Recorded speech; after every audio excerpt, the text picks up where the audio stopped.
दोस्तों नमस्कार। लोकतंत्र का मंदिर धड़क रहा है, लेकिन उसकी धड़कनों में इस देश की जनता की आवाज है ही नहीं। दरअसल 2024 का चुनाव इस देश की जनता ने लड़ा और जो जनादेश सामने आया उसने मौजूदा सत्ता की नींव को हिलाकर रख दिया। और तब यह सवाल बड़ा हो गया कि जनता से जुड़े हुए सवाल अब शायद लोकतंत्र के मंदिर यानी पार्लियामेंट में उठेंगे जरूर, लेकिन आपको जानकर हैरत होगी, तीसरे टर्म में प्रधानमंत्री नरेंद्र मोदी ने जब प्रधानमंत्री पद की शपथ ली और उसके बाद से जो संसद चल रही है उसमें दो मौके ऐसे आए जब किसानों को लेकर सवाल पूछे गए। उसमें सिर्फ एक मौका ऐसा आया जब इस देश की महंगाई का जिक्र हुआ। इस दौर में ना तो बेरोजगारी का जिक्र है, ना युवाओं की त्रासदी का जिक्र है, ना ही महिलाओं की त्रासदी की परिस्थितियां हैं और ना ही इस देश के भीतर में बैंकों का पैसा जो कॉरपोरेट के हवाले किया जा रहा है उसका भी कोई जिक्र नहीं है। इस दौर में जो निजीकरण की सोच सरकार के भीतर है उसको लेकर भी सवाल उठाने की कोशिशें जरूर हुई, लेकिन सब कुछ दब गया।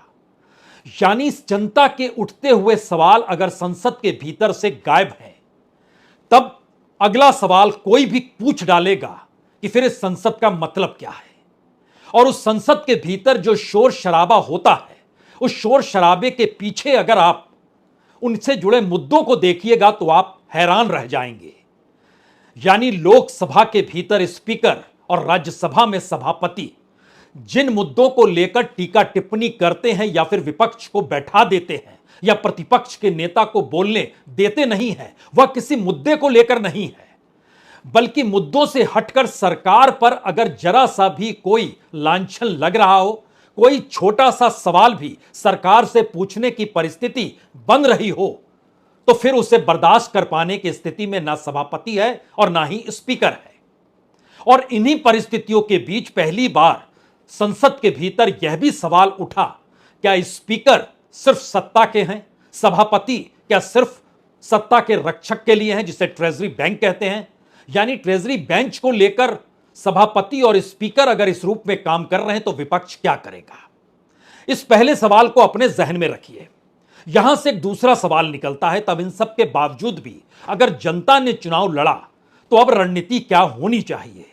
और पहली बार संसद में प्रतिपक्ष के नेता के तौर पर राहुल गांधी ने एक नई लकीर खींच डाली।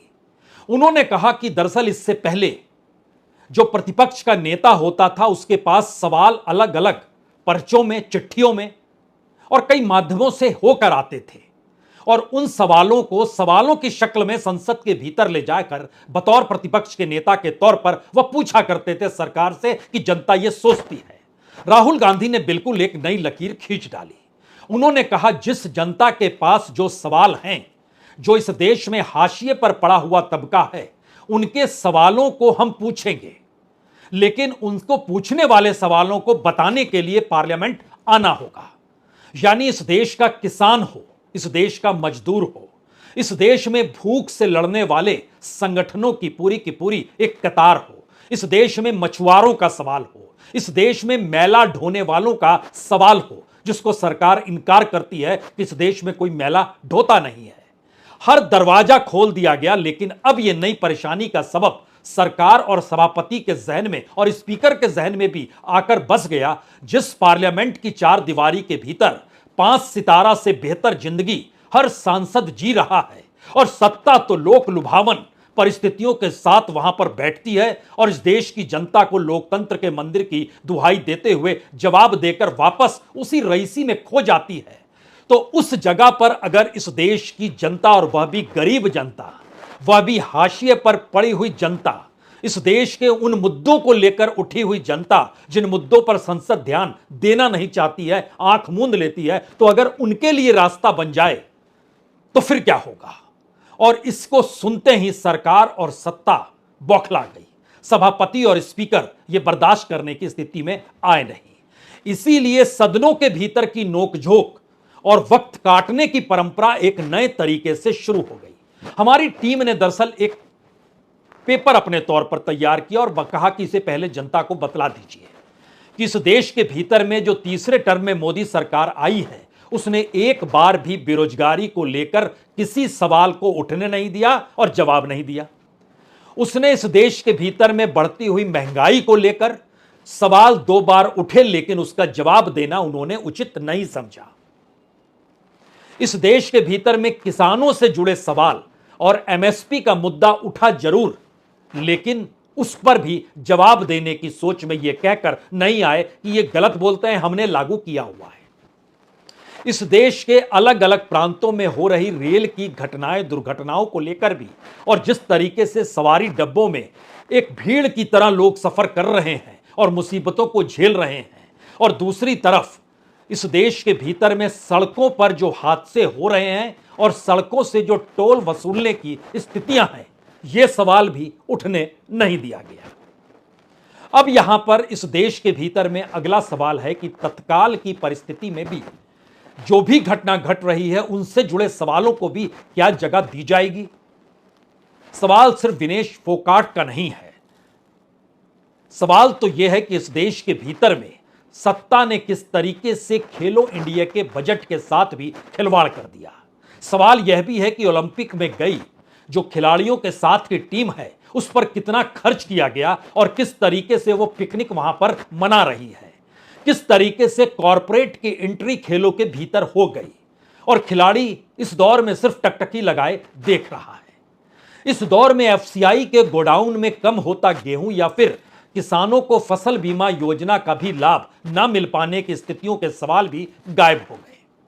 यानी जनता से जुड़े हुए सवाल गायब होना, राहुल गांधी का जनता को संसद तक बुलाना और पार्लियामेंट के भीतर लोकसभा और राज्यसभा की नोकझोंक के भीतर सत्ता पक्ष का जिन मुद्दों को लेकर गुस्से और तैश में आना और खुद स्पीकर और सभापति का अपने अपने लिहाज से अपनी अपनी बातों को कहते हुए कुछ इस तरीके से सदन को चलाना जिसमें जनता की भागीदारी ही गायब दिखाई देने लग जाए, यह परिस्थिति मौजूदा वक्त का एक ऐसा सच बन गई जिसमें लोकतंत्र के मंदिर को लेकर तीसरे टर्म की मोदी सरकार से सवाल कौन पूछे, कैसे पूछे, इसकी शुरुआत हम करते हैं दरअसल उन मुद्दों को लेकर या उन तस्वीरों के आसरे जो अलग अलग क्षेत्र के लोग और उसमें मैला ढोने वाले लोग भी थे जो राहुल गांधी से मिलने पहुंचे।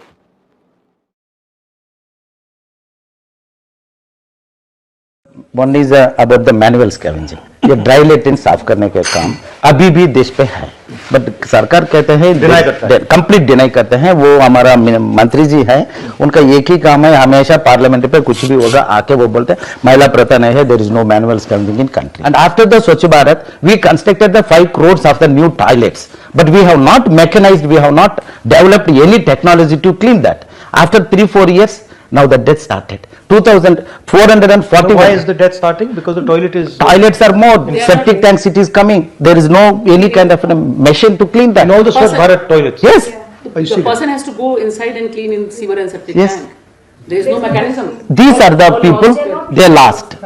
सर काफ़ी प्रॉब्लम हो जाती है। जब हमारे फादर उसमें काम कर रहे थे, डेथ के बाद बहुत ज़्यादा प्रॉब्लम हुई थी हमें। क्या उनकी डेथ कैसे हुई? सेप्टिक टैंक में एक लेबर थे जो काम कर रहे थे, उनको बचाने के चक्कर में उनकी डेथ हो गई थी सर, उसमें गिर गए थे। और आपके भी कोई रिश्तेदार की मृत्यु हुई? मेरे पति उसमें सीवर में बचाने गए थे, तो बोले कि मेरे को बचा लो, नहीं पर उसको हाथ पकड़े उसे नीचे खींच लिया उसने। और वो भी मर गया, दोनों मर गए? दोनों मर गए थे। जिस अलग अलग तबके से राहुल गांधी मुलाकात कर रहे हैं, उनसे जुड़े मुद्दों को वह इस भरोसे के साथ उन्हें आश्वासन देते हैं कि हम इन मुद्दों को पार्लियामेंट के भीतर सरकार के सामने उठाएंगे।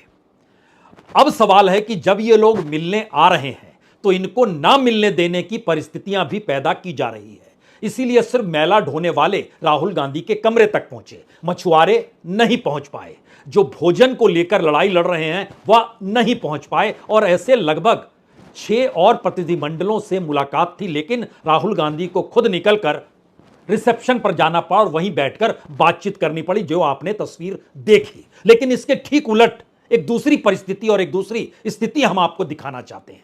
यह इसलिए बड़ा मौजू है क्योंकि जनता इस पूरे लोकतंत्र के मंदिर से कैसे गायब कर दी जाए और उनके सवाल ही गायब हो जाएं, इसका एक गजब का नजारा आज नजर आया। सभापति जगदीप धनखड़, देश के उपराष्ट्रपति, वह जिस मुद्दे पर गुस्सा गए उस मुद्दे की भूमिका यह है कि घनश्याम तिवारी जो बीजेपी के सांसद हैं, उन्होंने तंज कसा मल्लिकार्जुन खड़गे पर। मल्लिकार्जुन खड़गे ने आपत्ति जताई।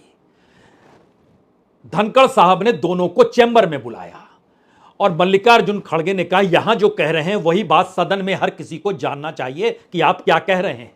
सदन में आए तो वहां पर जयराम रमेश ने भी अपने तौर पर सवाल पूछा, ये आप क्या कर रहे हैं। और फिर कई सांसदों ने कहा, आपको हर चीज पर आपत्ति होती है, कोई मुस्कुराए, कोई झुके, कोई हाथ जोड़ देते हैं कभी आप। ये सब जो हो रहा, और इन सब के बीच समाजवादी पार्टी की सांसद जया बच्चन सामने आ गई और उनसे उनका आपको भी कुछ कहना, और वहां से बातचीत का सिलसिला शुरू हुआ, जो टकराव इस तर्ज पर बढ़ गया जहां पर सभापति यह बर्दाश्त कर ही नहीं पाए कि उनकी बातों में जो तंज होता है वो गलत है, और उस चेयर को उन्होंने अपने तंज से जोड़ दिया और उसके बाद हंगामा शुरू हो गया। यानी इस पूरी प्रक्रिया के भीतर अगर आप ध्यान दे रहे होंगे तो हमने जनता का कोई सवाल नहीं लिया, सिर्फ बातचीत के तरीके, एक दूसरे पर आरोप प्रत्यारोप और इन सब परिस्थितियों के साथ गुस्सा और इन सब में बायकॉट और बाहर निकलकर धींगा मुश्ती जिस रूप में भी शुरू हुई, वो यहां तक आ गई कि अब कहा गया कि अब सभापति को हटाने की दिशा में बढ़ना होगा। लेकिन इन सारी बातों को सुनने से पहले जरा इस पूरे दृश्य को एक क्षण के लिए देखिए जरूर। मैं कलाकार हूं, बॉडी लैंग्वेज समझती हूं, एक्सप्रेशन समझती हूं। और सर मुझे माफ करिएगा मगर आपका टोन जो है is not acceptable. We are colleagues, sir. You may be sitting on the chair. Jaya ji. And I remember when I went to school. Jaya ji, take your seat. Jaya ji, take your seat. Take your seat. Take your seat. Take your seat. I have highest respect, but to make it a habit, my tone, my language, my temper, I don't go by script of others. I have my own script. Misconduct. You want to destabilize the entire nation. आपके जहन में यह सवाल जरूर होगा कि इस झगड़े से जनता का क्या लेना देना। एक क्लास चल रही है, एक मॉनिटर बैठा हुआ है और दूसरी तरफ छात्र बैठे हुए हैं, दोनों झगड़ पड़े कि आपका व्यवहार ठीक नहीं, आपका व्यवहार ठीक नहीं। और हम इन सब के बीच जनता के मुद्दे खोज रहे थे, जिन मुद्दों के आश्रय राहुल गांधी इस देश के भीतर लोगों से मिल रहे हैं, उनको भी बर्दाश्त नहीं हो पा रहा है सभापति और स्पीकर को कि जो लोग मिलने आते हैं वो मिलने तक सदन के भीतर आ जाएं। सदन के भीतर से मतलब पार्लियामेंट की बिल्डिंग है और प्रतिपक्ष के नेता का कमरा है, वहां तक भी पहुंचने नहीं देते हैं। और राहुल गांधी से कहा जाता है आप रिसेप्शन पे जाइए, उनसे मिल लीजिए। तो पार्लियामेंट के भीतर सांसदों की आपस की नोकझोंक और पार्लियामेंट के बाहर लोगों की आवाजाही रोकने का प्रयास, फिर भी यह लोकतंत्र का मंदिर है। बात इससे भी कुछ साफ हो नहीं पा रही है। तो एक क्षण के लिए हम आपको एक दूसरी परिस्थिति दिखलाते हैं।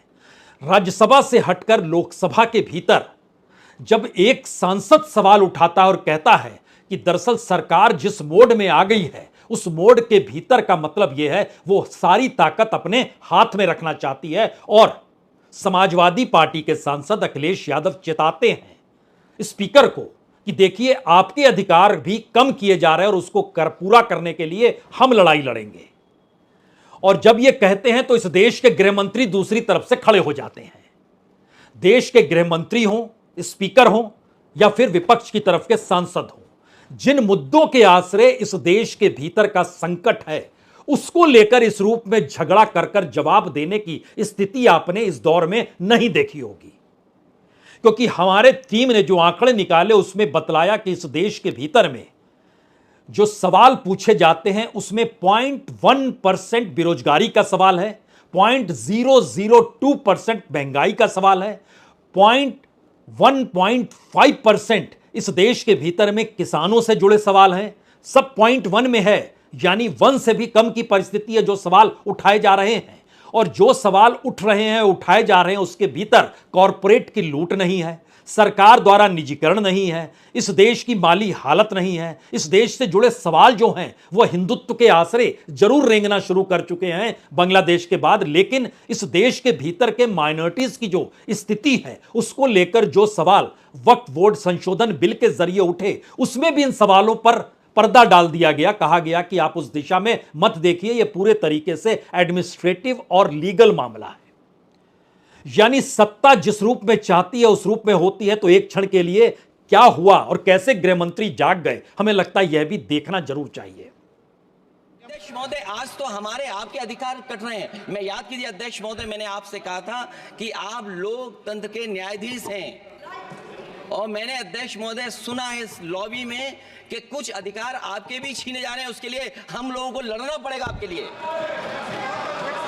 कोई अध्यक्ष के अधिकार अखिलेश जी सिर्फ विपक्ष के नहीं है, पूरे सदन के हैं। इस तरह की गोलमोल बात आप नहीं कर सकते हो। तो लोकसभा के स्पीकर के अधिकारों का जिक्र हुआ और देश के गृह मंत्री गुस्से में आ गए, तैश में आ गए।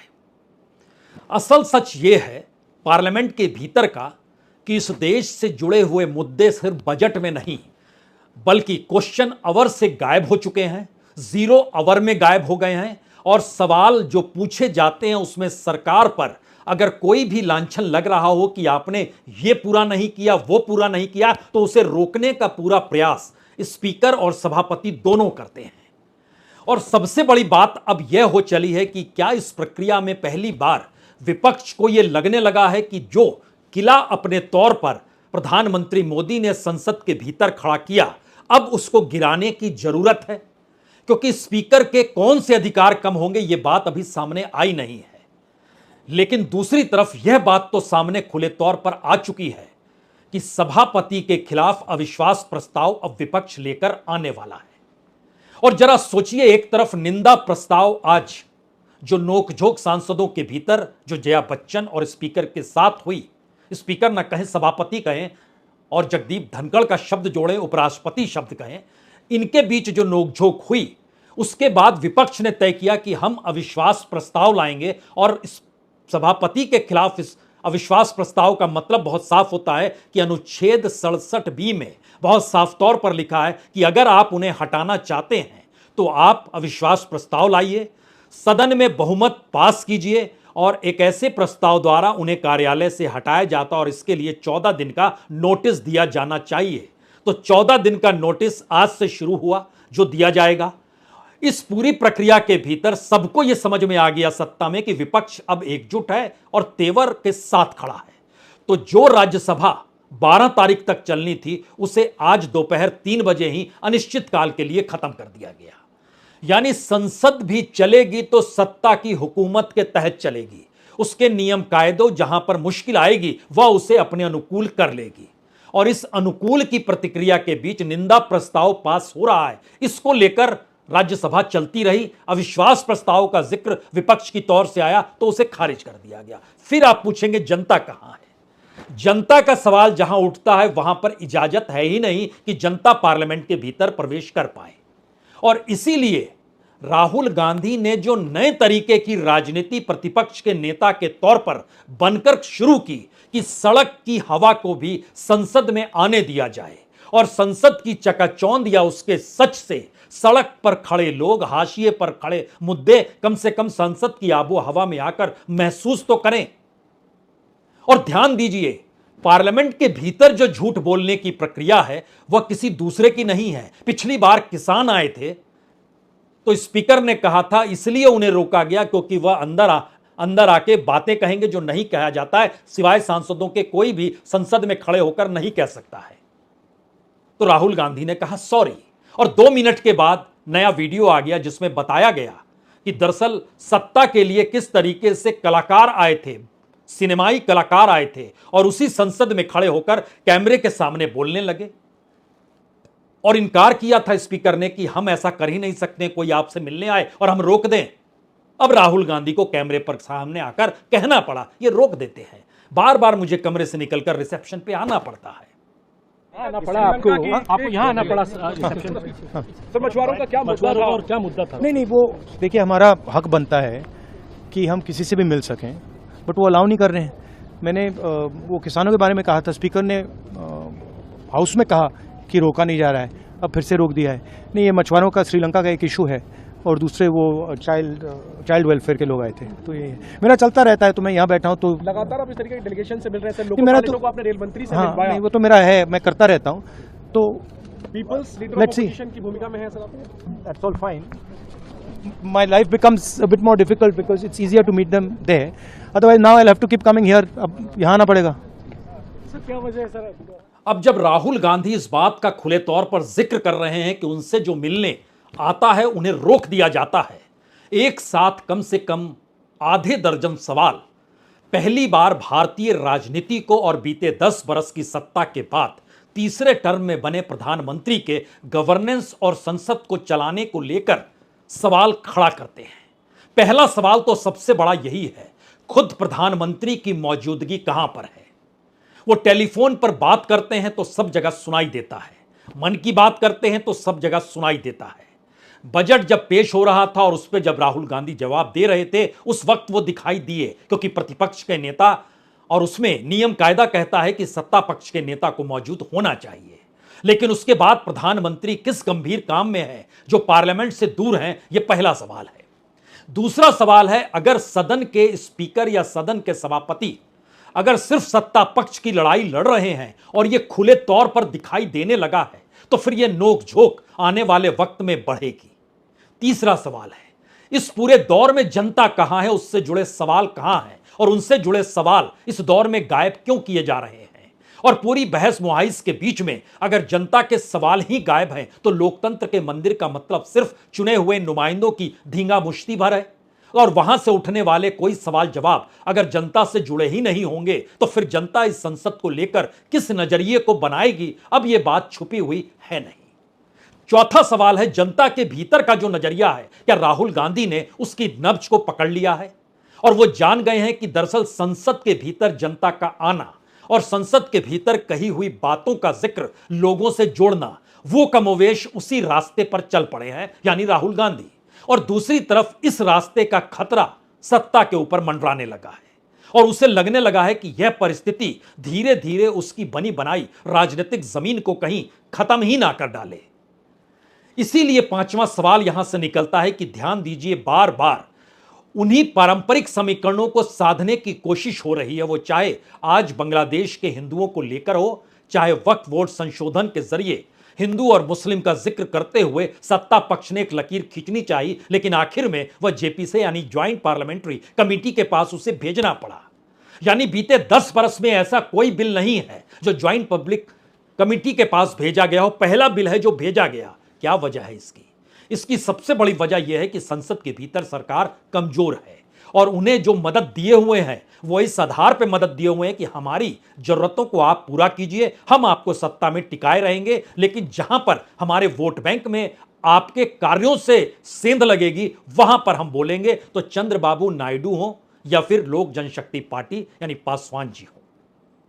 और इन सब के साथ जनता दल यूनाइटेड भी क्यों ना हो, सबको पता है कि वो आंध्र प्रदेश हो या बिहार हो और वहां से खड़े हुए चाहे एनडीए के सहयोगी ही क्यों ना हो, वो अपनी राजनीति तो ताक पर रखने नहीं देंगे। इसीलिए उनके दबाव में जेपीसी के पास वक्फ बोर्ड का जो संशोधन बिल था उसको ले जाना पड़ गया।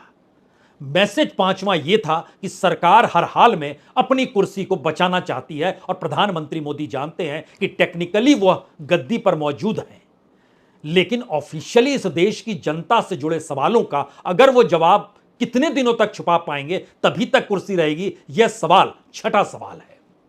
और इन्हीं सवालों को उठाकर पार्लियामेंट के भीतर के शोर को जनता के शोर के साथ मिला दिया जाए। इसीलिए अब स्पीकर ओम बिरला हो या सभापति जगदीप धनखड़ हो, दोनों के ऊपर गाज गिरेगी या नहीं गिरेगी, या गिरेगी तो कब गिरेगी, और अगर गिर रही है तो ऐसे में बड़ी भूमिका उन सहयोगियों की भी होगी जो सहयोगी यह सोच रहे हैं कि सरकार टिकाए रहे और सरकार जिस रास्ते चल रही है उस रास्तों को भी बने रहने दिया जाए और वोट भी मिल जाए। यह संकट इनके सामने मंडराएगा और खासतौर से बिहार में इलेक्शन तो फिर बहुत दूर तो है नहीं, अगले बरस के अंत में है, यानी 1 बरस की देरी है।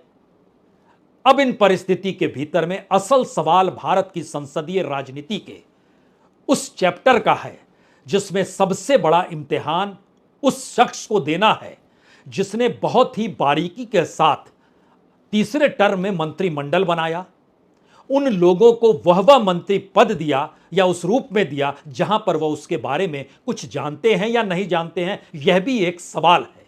हम आपको एक छोटी सी वानगी दिखलाते हैं। मोदी मंत्रिमंडल के एक मंत्री से जब सवाल पार्लियामेंट के भीतर पूछा गया तो वो क्या जवाब दे रहे हैं और स्पीकर को भी क्या कहना पड़ गया, जरूर सुनना चाहिए।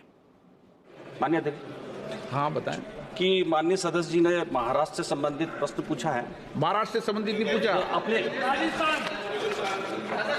उन्होंने पूछा राष्ट्रीय राजमार्ग को घोषित करने की क्या नीति होती है। उन्होंने कुछ क्वेश्चन में ऐसा किया था, मगर उनको मैं राजस्थान के बारे में भी जानकारी, राजस्थान के बारे में नहीं पूछा उन्होंने, नहीं अपने लोकसभा के बारे में जानकारी ली है। अरे और जो इन्होंने एनएच के बारे में पूछा है, मैं अभी उसका आंसर आपको, प्रश्न उन्होंने ये पूछा है कि राष्ट्रीय राजमार्ग घोषित करने की क्या नीति होती है। महोदय, चूंकि एक मिनट, चूंकि जिस प्रकार से 2014 के अंदर माननीय अध्यक्ष जी लगभग 91,281 मोटर एनएच थे और माननीय प्रधानमंत्री जी के कार्यभार ग्रहण करने के बाद 1,46,126 किलोमीटर एनएच बना है। क्वेश्चन नंबर 144 अच्छा है, मोदी सरकार के मंत्री जब जवाब दे रहे थे उस वक्त प्रधानमंत्री मोदी सदन में नहीं थे। लेकिन अगला सवाल यह है कि दरअसल जो पूरा किला बनाया गया है या जो चक्रव्यूह सत्ता ने अपने बचाने के लिए रचा है, उसमें हर उस व्यक्ति को महत्व दिया गया है जिसकी अपनी राजनीति सिर्फ अपनी कॉन्स्टिट्यूएंसी तक सिमटी हुई है। यानी कोई भी ताकतवर नेता बीजेपी का किसी प्रमुख पद पर रहे या फिर उसकी पहचान का विस्तार हो, ऐसी कोई व्यवस्था मौजूदा बीजेपी की सत्ता ने नहीं की है, उनके अपने नेताओं ने नहीं की है। यानी अपनी मजबूती को बरकरार रखने के लिए हर कमजोर शख्स को राजनीतिक तौर पर जिसकी जमीन पुख्ता नहीं है और जो प्रधानमंत्री मोदी के चेहरे के आसरे चुनाव जीत कर आया है या उनका नाम ले लेकर आया है, उसे प्रमुखता के साथ उस दौर में जगह दी गई है।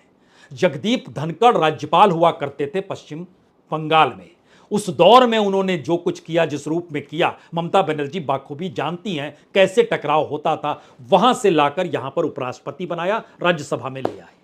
ओम बिरला किसी तरीके से इस बार चुनाव जीते हैं, हारते हारते जीते हैं।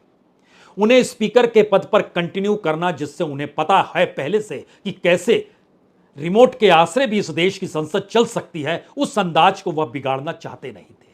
किरण रिजिजू कानून मंत्री बनाए तो इस देश के रिटायर्ड जजों को ही वो चिताने लग गए। तो अपने अपने तौर पर जो पूरा का पूरा एक किला प्रधानमंत्री मोदी का जो बनाया हुआ है, क्या वो अब ठहर रहा है? और यह सवाल अब धीरे धीरे बड़ा हो रहा है कि यह कितने दिन तक चलेगा। और खुद प्रधानमंत्री जब सिर्फ बजट के दिन राहुल गांधी के जवाब के वक्त तो नजर आए और फिर उन्होंने अपना जवाब दिया बजट पर और उसके बाद से पार्लियामेंट के भीतर वो दिखाई नहीं दिए हैं, तो आप सोच रहे होंगे कि दरअसल वो 15 अगस्त के भाषण की तैयारी कर रहे हैं, क्योंकि अब तो लाल किले के प्राचीर से ही वो भाषण देंगे, जो अपने आप में ऐतिहासिक होगा। क्योंकि लोकतंत्र के मंदिर के भीतर आम लोगों की जगह बची नहीं, उनके मुद्दों का जिक्र बचा नहीं, तो ऐसे में लाल किले के प्राचीर से विकसित भारत का सपना एक बार फिर देखा तो जा सकता है। बहुत बहुत शुक्रिया, बहुत बहुत शुक्रिया।